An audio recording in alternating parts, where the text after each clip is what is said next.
Selamat sore. Sore. Pada sore hari ini, kami dari kelompok 4 akan membahas tentang respirasi pada hewan vertebrata. Yang pertama-tama adalah apa itu respirasi? Respirasi pada hewan adalah proses pernapasannya. Ada macam-macam pernapasan pada hewan. Contohnya saja ada yang menggunakan insang, ada yang menggunakan paru-paru, serta ada yang menggunakan kantong udara atau kantong oksigen. Ini adalah definisinya. Respirasi atau pernapasan adalah suatu proses mulai dari pengambilan oksigen, pengeluaran karbohidrat, hingga penggunaan energi di dalam tubuh. Dalam grup vertebrata ada beberapa kelompok, yaitu Yang pertama, Pisces atau ikan, lalu amfibi, reptil, mamalia, dan aves.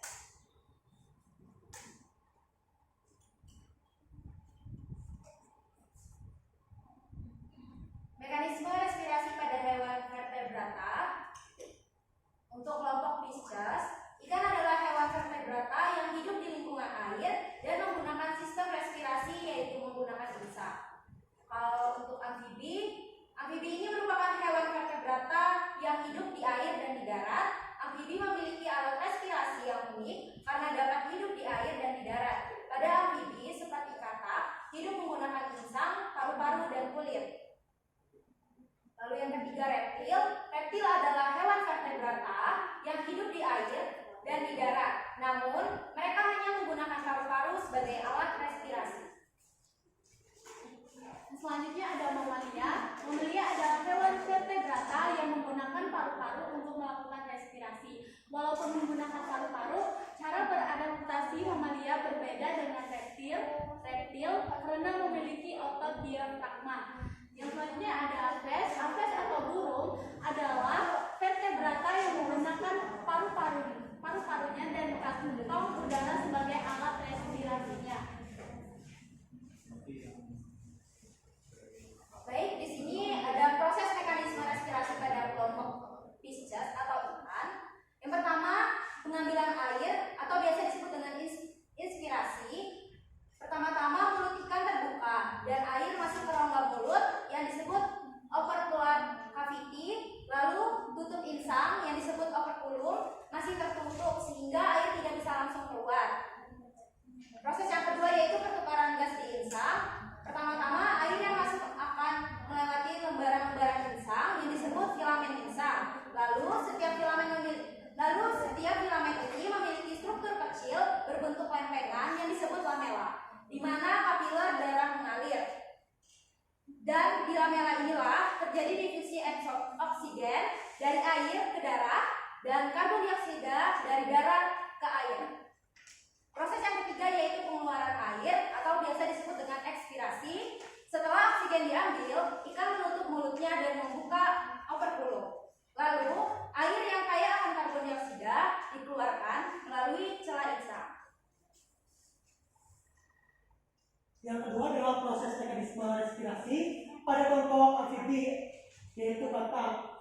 Katak memiliki tiga alat respirasi utama, yaitu insang, paru-paru, dan kulit.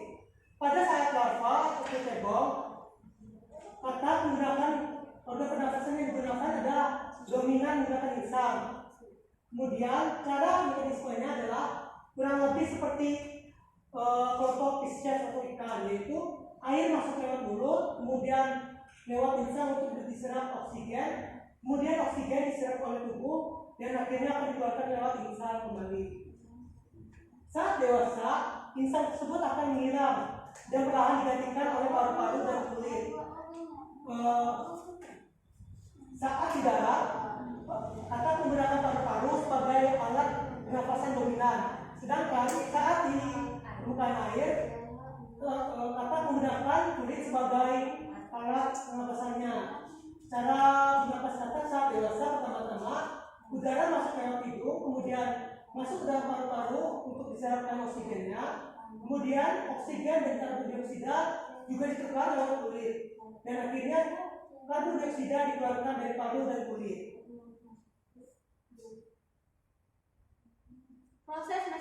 merespirasi pada kelompok reptil.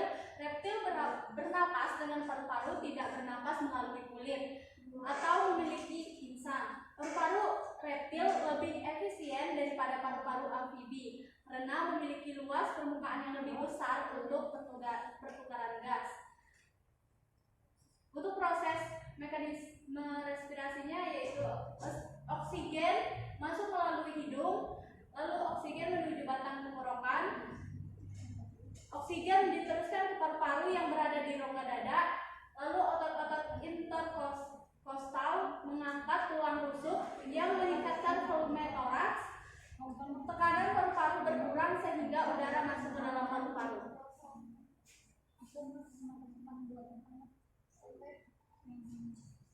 Yang ketiga, yang keempat adalah proses kelompok pada mamalia. Yang pertama inhalasi atau menghirup. Udara masuk ke dalam tubuh melalui saluran pernapasan, dimulai dari hidung atau mulut, kemudian melewati trachea dan menuju paru-paru. Pertukaran gas terjadi dalam paru-paru. Pertukaran gas terjadi di alveoli, yaitu kantung udara yang dikelilingi oleh kapila darah. Yang transportasi gas selanjutnya di oksigen yang terikat pada hemoglobin dalam sel darah merah di bawah seluruh tubuh. Kemudian eksalasi mengembuskan. Setelah pertukaran gas selesai, diafragma dan otot pernapasan lainnya berelaksasi atau menepis. Dan tahap yang terakhir adalah kelompok apes. Kelompok apes atau burung biasanya menggunakan dua alat pernapasan utama, yaitu paru-paru dan kantung udara. Sistem pernapasan burung adalah sistem satu arah, yang dimana udara masuk lewat hidung, kemudian udara kembali lagi ke kantung, kemudian udara masuk ke kantung udara atau kantung oksigen belakang, kemudian masuk lagi ke paru-paru. Udara kemudian keluar ke kantung udara di depan dan akhirnya dikeluarkan dari tubuh. Kesimpulannya, respirasi adalah proses vital yang memungkinkan tubuh makhluk hidup memperoleh oksigen dan mengeluarkan karbon dioksida. Setiap hewan vertebrata memiliki mekanisme respirasinya masing-masing, tergantung dari mana cara mereka berhubungan hidup, cara mereka beradaptasi dan lingkungan itu. Demikian dari kelompok kami. Silakan untuk pertanyaannya untuk diketik dalam grup, nanti kita bahas selanjutnya. Terima kasih. Silakan untuk kelompok selanjutnya di depan.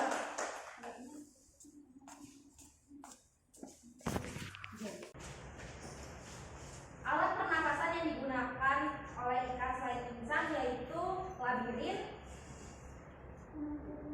Ikan seperti cupang dan gurami memiliki organ labirin, yaitu struktur berlipat-lipat di dekat ginsang yang memungkinkan mereka mengambil oksigen langsung dari udara. Lalu yang kedua, kantung udara atau organ pernapasan tambahan. Beberapa ikan seperti lele memiliki kemampuan bernapas menggunakan kantung udara khusus atau organ tambahan. Lalu yang ketiga, paru-paru primitif. Ikan paru-paru seperti lungfish memiliki paru-paru primitif yang memungkinkan mereka bernapas di darat atau dalam air. Yang keempat, ikan bernapas juga menggunakan kulit. Beberapa ikan seperti belut memiliki kemampuan untuk melakukan pertukaran gas melalui kulit mereka. Lalu yang kelima, sifon atau modifikasi pipa pernapasan. Ikan seperti ikan gabus bisa muncul ke permukaan dan mengambil udara menggunakan mulut, terutama di habitat air yang kurang oksigen. Lalu alat pernapasan yang keenam, bladder atau gelembung renang yang berfungsi untuk bernapas pada ikan tarpon dan arowalma. Gelembung renang tidak hanya berfungsi untuk mengatur keseimbangan tubuh, tetapi juga digunakan untuk menyerap oksigen dari udara. Selanjutnya saya akan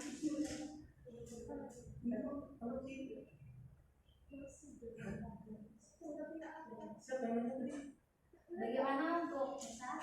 Oh ya, final. Udah jelas. Baik, terima kasih. Selanjutnya saya akan menjawab pertanyaan dari kita dari kelompok 1, yaitu selain kata, hewan apa saja yang termasuk